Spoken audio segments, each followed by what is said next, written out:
¿Cómo les va? Esta es una nueva edición de Leyendo con el Autor. Hoy tenemos como invitada a Valeria Sardi. Valeria es docente, es investigadora en la Universidad Nacional de La Plata, es doctora en letras y bueno, tiene un extenso currículum, mucha actividad académica, docente y de investigación que bueno, resumimos en esta frase nada más, ¿no? Así que bueno, gracias Valeria por estar con nosotros. No, gracias a vos por la invitación. Y Valeria hoy nos acompaña a propósito de su libro Política y prácticas de lectura, en el que estudia el caso de Corazón, la novela de Edmundo D'Amicis, que tuvo mucha influencia en la escuela primaria argentina como libro de lectura. Y bueno, digamos, el contenido de este libro ha sido tu tesis doctoral también, ¿no es cierto? Sí. En realidad mi tesis doctoral fue muy extensa y entonces se dividió en 2 libros. Este sería la segunda parte, o el segundo tomo de la tesis doctoral, pero sí está basado justamente en el trabajo de investigación que hice para el doctorado. Tenemos que agregar además que a partir de este trabajo Valeria ganó un premio nacional, el segundo premio nacional en ensayo pedagógico de los premios Bicentenarios de 2012. Sí. Así que bueno, es un mérito tenerte acá, realmente es un gusto, un mérito tuyo el haber hecho el trabajo. Y ¿cómo llegas a la novela Corazón? Porque digamos, ha sido de mucha circulación en una época del país, no solo en el país, en el mundo, así que ahora después vamos a hablar, pero ¿cómo llegas a la novela de D'Amicis? Es raro, porque en realidad se da a partir del recorrido de la investigación. Es decir, yo en realidad empiezo investigando, empiezo con la idea de investigar las prácticas de lectura. Me interesa mirar un poco las prácticas de lectura en el periodo que va de 1900 a 1940.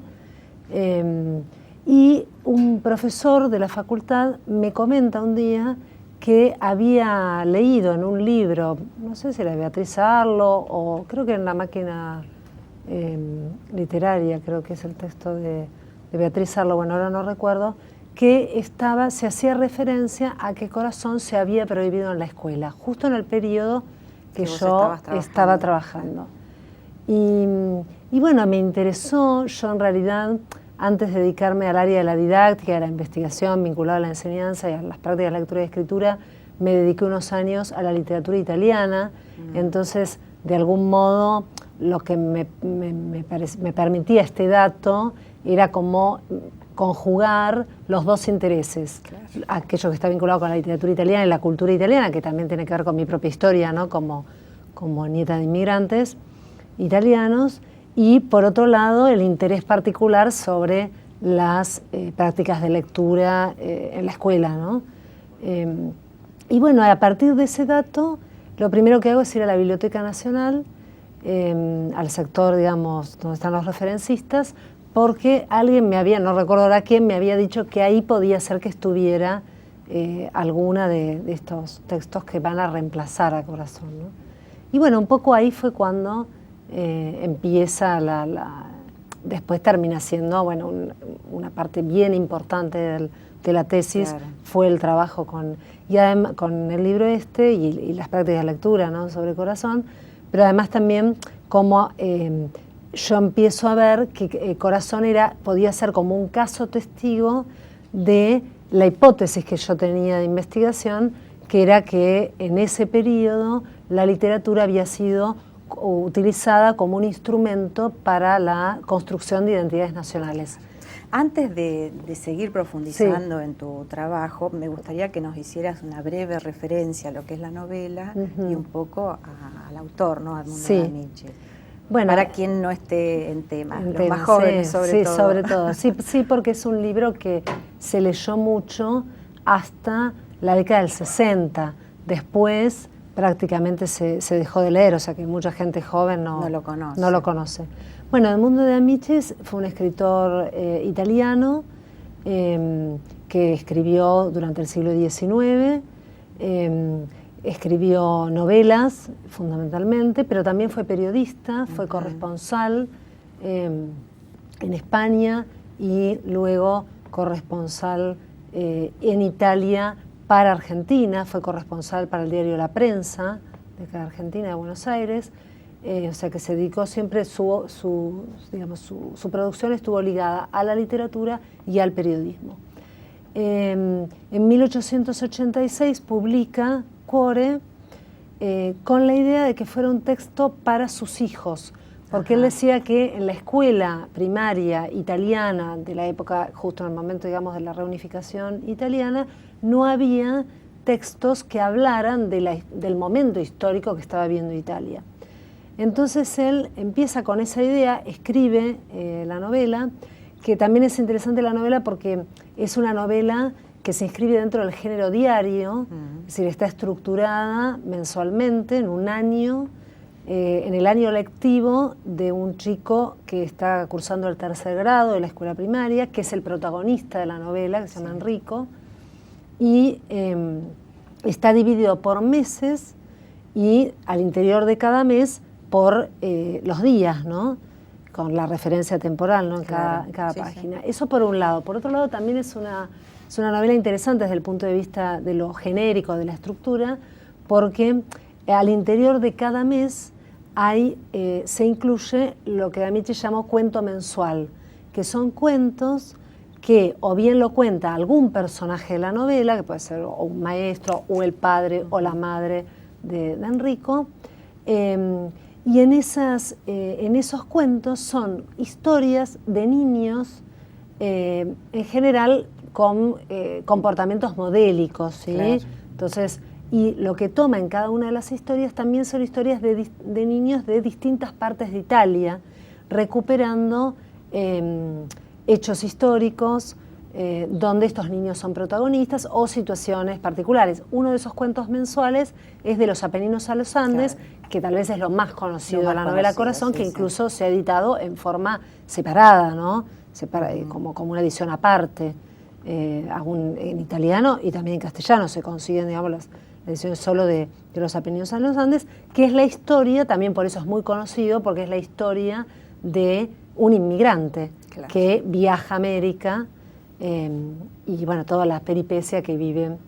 Eso es un poco, también otra particularidad que tiene la novela, es que es un texto donde está muy fuerte la dimensión, digamos, por un lado política de la época, pero también cierta perspectiva socialista que tenía Amichis acerca de cómo debía vivirse en Italia, qué tipo de relaciones o de lazos sociales se tenían que establecer. Sí, además la caracterización de los personajes, de los ¿no? personajes. Según la clase social a la que pertenecía, ¿no? Que es lo que dice tu trabajo. Exactamente, claro. Y que también, visto desde hoy, es un texto que está muy avejentado, claro, ¿sí? Porque incluso los personajes están construidos a veces de manera maniquea, ¿no? O muy buenos. O muy buenos o muy malos, ¿no? Claro. Entonces, eso, bueno, digamos, es también, bueno, fue también un poco el propósito también de Amichis, porque también lo que él buscaba con este texto era de algún modo una idea, una concepción también de la época, de que el texto literario sirviera como enseñanza. Entonces, bueno, era también enseñar ciertos comportamientos a los lectores, ¿no? Un poquito así resumida rápidamente. No, está muy bien. Y Edmundo de Amichis vino a la Argentina. Sí. Conoció nuestro país. Sí, Edmundo de Amichis vino a la Argentina y visitó Argentina. Tiene incluso, bueno, el texto En el Océano, que es otro texto de Amichis. Él relata, lo escribe justamente en relación a su experiencia habiendo venido de visita a Argentina y conociendo a los inmigrantes italianos que vivían acá. ¿Sí? Es la historia, digamos, En el Océano da cuenta justamente de la vida de los inmigrantes en Argentina. ¿Sí? Claro. Y Cuore es publicado después de ese viaje. Exactamente. Y Corazón es publicado a posteriori de ese viaje, o sea que también ahí recupera esa experiencia, ¿no? Claro. ¿Qué pasa? ¿Cómo llega a la escuela? ¿Cómo llega a convertirse en un texto de lectura obligatoria, podríamos decir, ¿no? En la escuela de nuestro país? Exactamente. Primero, en los primeros años del siglo XX, se lo toma como un libro para enseñar castellano a los inmigrantes recién llegados, que están en la escuela, es decir, los hijos de los inmigrantes, ¿no? Claro, porque hay que recordar la época, ¿no? Fines del siglo XIX, exactamente, plena etapa inmigratoria. Exactamente, en ese momento se lo toma. ¿Por qué? Porque era un texto. Primero hay que decir también algo que no dije, que Cuore fue un bestseller mundial, se tradujo a más de 40 lenguas. Era un libro que para los inmigrantes, no solamente italianos que habían llegado a Argentina, era un libro muy conocido, que había sido leído, pero también que se lo conocía a través de la narración oral, como si fuera un texto, digamos, de la tradición oral, ¿no? También por la historia, que estaba vinculado también con las vicisitudes de los inmigrantes, ¿no?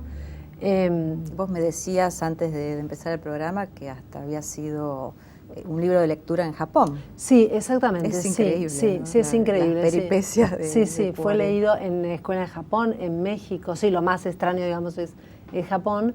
Y entonces se lo introduce en la escuela los maestros, ¿no? No es nada oficial, digamos, ¿no? Se lo introduce para enseñar castellano. Y permanece un tiempo hasta que en 1908, en el Consejo Escolar, el Consejo de Educación, mejor dicho, que en ese momento estaba a cargo Ramos Mejía, él va a ver que este libro es un libro considerado peligroso.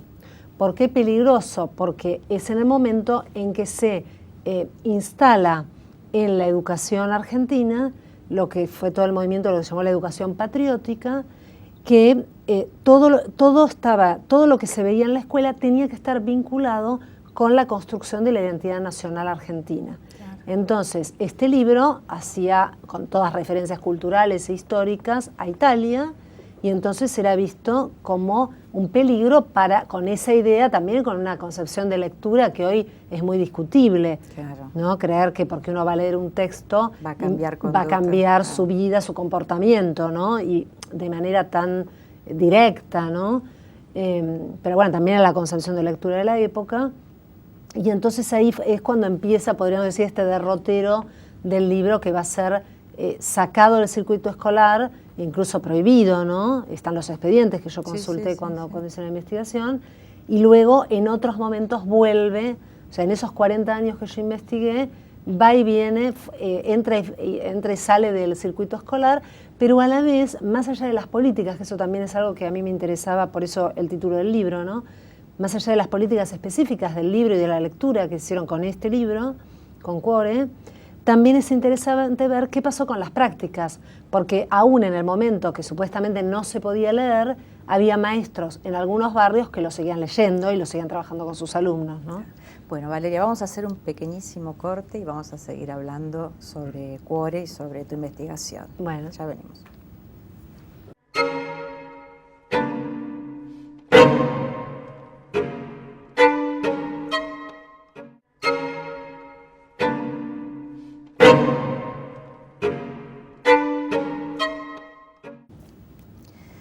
Bueno, estamos nuevamente en Leyendo con el Autor, con Valeria Sardi, hablando de la novela Cuore, la investigación que ella hizo sobre esta novela, sobre el trayecto de esta novela por las escuelas argentinas. Nos estabas diciendo que en los 40 años que vos investigaste, desde 1900 hasta 1940, el libro entró a la escuela como libro de lectura, después fue prohibido, pero se seguía utilizando. Vamos a retomar este tema. ¿Un poquito eso? Sí. Bien, entonces decía, en 1908 sale una disposición del Consejo Nacional de Educación que retira el texto. Hay incluso, yo encontré algunas fuentes que están en el libro, ¿no?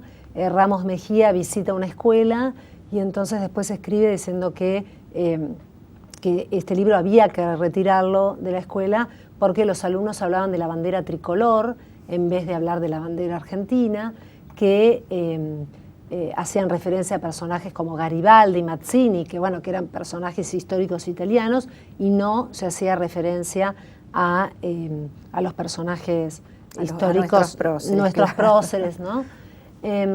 Entonces ahí lo que decide el Consejo Nacional de Educación es, por un lado, sacarlo de la escuela. Esto también es interesante aclarar que en esa época, a diferencia de lo que pasa hoy, en esa época el Consejo Nacional de Educación publicaba a fin de año en la revista El Monitor de la Educación, que era la revista oficial, digamos, del Consejo, el listado de libros, de aquellos libros de lectura para la escuela primaria y de libros de manuales para la escuela secundaria que estaban autorizados para ser leídos en la escuela. Es decir, el sistema de elección de textos de Argentina era el mismo que España, que era el sistema de listas. Entonces los docentes de esas listas elegían cuáles eran los libros que iban a trabajar, incluso también porque el Estado distribuía gratuitamente, como lo hace ahora, ¿no?, de estos últimos años, la distribución también gratuita de libros. Entonces eran aquellos libros que estaban aprobados por el Consejo Nacional de Educación. Entonces en esas listas aparece, y ahí es como también a partir de esas listas, como una fuente, ¿no?, histórica, que yo puedo reconstruir cuál fue la peripecia de este libro. Claro. ¿Sí? Bueno, en 1908 Ramos Mejía decide sacar el libro y abre una convocatoria desde el Consejo Nacional de Educación para un concurso, para elegir un libro que pudiera reemplazar a Corazón. Pero antes, mientras esto se gestiona, ¿no?, la primera decisión que toman es reemplazarlo por Recuerdos de Provincia de Sarmiento, ¿sí? ¿Por qué Recuerdos de Provincia? Porque Recuerdos de Provincia era, por un lado, esta biografía ejemplar, ¿sí? Y también aparecía, bueno, la historia de un niño, del niño Sarmiento, ¿no? A pesar de que, bueno, también ahí hay una diferencia notable, porque Recuerdos de Provincia no era un libro pensado para niños, como sí lo fue Cuore, ¿sí? Con las dificultades que representaba la lectura, ¿no?, de ese texto. Diario, claro. Exactamente. Y luego se selecciona en esta convocatoria un libro que se llama Corazón, Diario de un Niño Argentino. El libro de Amiche se llama Corazón, Diario de un Niño. Y en este caso era Corazón, Diario de un Niño Argentino, y el autor era el profesor Isidoro Vera Burgos, que es el libro que sale seleccionado de esta convocatoria o de este concurso. Y es un libro que entra en la escuela. Este libro va a tener la particularidad, yo lo llamé, en mi tesis lo llamé traducción cultural, porque lo que hace Vera Burgos es tomar la historia de Cuore, tomar toda la misma peripecia, pero lo que va a hacer es borrar todas las referencias culturales a Italia, y esas referencias culturales históricas van a ser referidas al Código Cultural Argentino. Entonces, si en Cuore la escuela era en un barrio populoso de Turín, en este libro la escuela donde transcurre la novela, digamos, va a estar en una escuela del barrio de La Boca. Sí, en uno de las primeras historias que se cuentan en Cuore es la del niño del muchacho calabrés, que es un niño calabrés que llega a la escuela en Turín.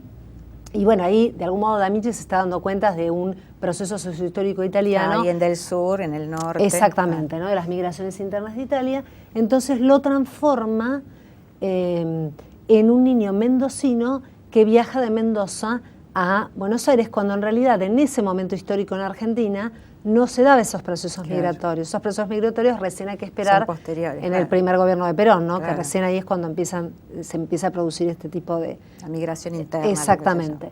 Y así se van. El único personaje histórico que permanece es Garibaldi, porque Garibaldi era también un héroe de la independencia de los países de Latinoamérica, sobre todo en el Río de la Plata, ¿no?, con su participación en la independencia de Uruguay. Entonces sí está presente, pero después todas las otras referencias, pero referencias hasta topográficas, de lugares, se habla de los bosques de Palermo, de la calle Santa Fe, la Avenida de Mayo, es decir, con un trabajo... Sí, a mí leyendo tu libro, Valeria, me llamaba muchísimo la atención, vos citás a Natale, José Natale, si no me equivoco, que dice que lo extraño es la intención de nacionalizar a partir de un texto extranjero, ¿no? Exactamente, Que es lo que se hace. Sí, exactamente. Como que no se fue a la producción de claro. algo local, sino que se toma exactamente. y se hace lo que los jóvenes dicen una remake, ¿no? Algo sí. así. Pero... sí. Sí, eso también es interesante porque no es cualquier libro el que se elige. Claro. Por eso decía esto antes de que había sido un bestseller mundial y era un libro muy leído. O sea, el Estado argentino, el Consejo Nacional, sabía que era un libro muy leído y entonces también por eso se toma ese libro y no claro. otro. Hay antecedentes igual en otros países de algo similar. En España, también para el siglo XIX, cuando surge, digamos, la escuela, el sistema masivo, ¿no?, de escolarización, como no tenían textos literarios para niños, toman textos, sobre todo en la zona de Cataluña, en la región de Cataluña, toman textos que eran de la tradición de los cuentos tradicionales, podríamos decir, jasídicos, orientales, ¿no?, en general, sí. Y todas las referencias que aparecían a reyes o príncipes, que eran personajes inventados, ¿no?, ficcionales, ¿no?, en esos textos les ponen referencias históricas de reyes y príncipes catalanes o españoles, claro. digamos, ¿no? O sea que eso es como un antecedente histórico también, que ya se había hecho algo parecido. Sí, es muy interesante porque uno, digamos, hablamos a veces sobre todo el trabajo que hizo la escuela en los primeros años, en la primera parte del siglo XX o en los últimos del XIX, por incorporar a los inmigrantes, por unificar dentro de la argentinidad, por decirlo de alguna manera, a toda la gente que venía con otros idiomas, y es como ver la cocina de qué es lo que se hacía, porque sí. en realidad no sabemos muy bien, en términos generales, sí. ¿no es cierto? Sí. Con qué, digamos, qué trabajos se hicieron dentro de la escuela, qué herramientas se usaron como para pretender esa argentinidad, ¿no? Sí, sí. Uno fue la literatura, ¿sí? Incluso más allá del caso... como patente este caso. Claro, a eso, más allá del caso puntual de Corazón, también es interesante ver que los libros de lectura, por ejemplo, que eso yo lo trabajo en el otro libro que publiqué vinculado con la tesis, los libros de lectura que se seleccionaban eran libros de lectura que tenían que tener textos argentinos o textos de autores extranjeros, pero que hablaran de Argentina. Claro. Es decir, que se usó el canon de lecturas, digamos, esos textos que se leían en la escuela, que tenían que estar directamente vinculados con lo argentino, ¿sí? Y también con el mito nacional del progreso, claro. ¿no? Eso por un lado. Por otro lado, también otras prácticas escolares que se hicieron, como por ejemplo todo lo que fue las prácticas de corrección idiomática, es decir, lingüística, con ejercicios puntuales que uno puede rastrear también en fuentes históricas, de, por ejemplo, hacer pasar a los niños al frente, que leyeran en voz alta y que los maestros de una exactamente forma, de una manera determinada, pero además corregir la pronunciación, ¿sí? Y esto, ¿cómo? La elie, digo. Exactamente, la elie, por ejemplo, en el caso de los inmigrantes italianos, la insistencia, hay un artículo de Víctor Mercante, ¿no?, el pedagogo positivista, que explica, una práctica que él había hecho en la escuela primaria y que especialmente elegía textos escritos con J, claro, porque justamente los italianos no pronuncian la J. Claro, entonces, con todo, es decir, un trabajo también de homogeneización lingüística y cultural, ¿sí? Que también es interesante, porque a veces cuando se habla de esto, como vos decías antes, se cree que era la única salida, y no era la única salida. Hay otros países que eligieron, con fenómenos inmigratorios similares a los de Argentina, como es el caso de Canadá, eligió un modelo pluralista, de pluralidad, que es el modelo que se mantiene hasta la actualidad en Canadá, ¿no? Mientras que acá se toma más bien el modelo europeo, sobre todo el francés, que lo que buscaba justamente era la homogeneidad lingüística y cultural, ¿sí? O sea que con prácticas puntuales de lectura, de declamación, de lectura en voz alta, también eso como ciertos dispositivos de lectura también y también en las semanas patrióticas, como la Semana de Mayo, que no era que se festejaba solo el 25, se conmemoraba el 25 de mayo, sino era toda la semana, también se hacían actividades puntuales, como que todas las actividades de esa semana tenían que estar vinculadas con textos históricos o literarios vinculados con el tema de esa efeméride y así en las distintas fechas patrias, ¿no? O sea, también como una ingeniería, podríamos decir, de prácticas y rituales escolares orientados a la nacionalización. ¿Qué queda de todo eso en la escuela? Queda mucho. Queda mucho. Yo creo que queda mucho, sí. A pesar de que hoy por hoy todo aquello que tiene que ver con la diversidad se ha modificado, ya no está más, desde el año 2003 ya no está más dentro de las políticas compensatorias como era antes, sino que está en un ámbito, dentro del Ministerio de Educación de la Nación hay un ámbito específico que se dedica, digamos, un área del Ministerio que se dedica específicamente a cuestión vinculada con la diversidad, que produce materiales muy interesantes, materiales bilingües, ¿no?, para las distintas comunidades. Igualmente yo creo que ese mandato homogeneizador sigue estando muy fuerte en la escuela, desde el discurso de los docentes, desde más allá, digo, de las políticas educativas que van en otro... Sí, de la práctica. En la práctica concreta, aula, ¿no? Claro. Sigue estando muy fuerte esto de la búsqueda de una lengua escolar que no se sabe muy bien qué es, porque depende de cada docente qué es lo que considera que es esa lengua, ideal. Sigue estando muy fuerte la sanción lingüística sobre los jóvenes, de acuerdo a cómo hablan, digamos, eso sigue estando fuerte. Y después, bueno, también a veces el no reconocimiento de otras lenguas, ¿no?, al interior del aula, porque digo, también tenemos que pensar que en las escuelas argentinas tenemos chicos que hablan guaraní, que hablan quechua, que hablan aymara, digamos, y eso tampoco, en la práctica concreta, a veces es muy difícil poder trabajar sobre esos problemas específicos, ¿no?, de diversidad lingüística. Claro, que tiene que ver con la formación docente también. Sí, sí, claro que sí, ¿no? Claro que sí, sí. Bueno, y este trabajo mereció un premio. Contanos, bueno, quiénes fueron los que integraron el jurado. Sí, bueno, el Premio Nacional de Ensayo Pedagógico que se entregó el año pasado, el mes de noviembre, que da la Secretaría de Cultura de la Nación.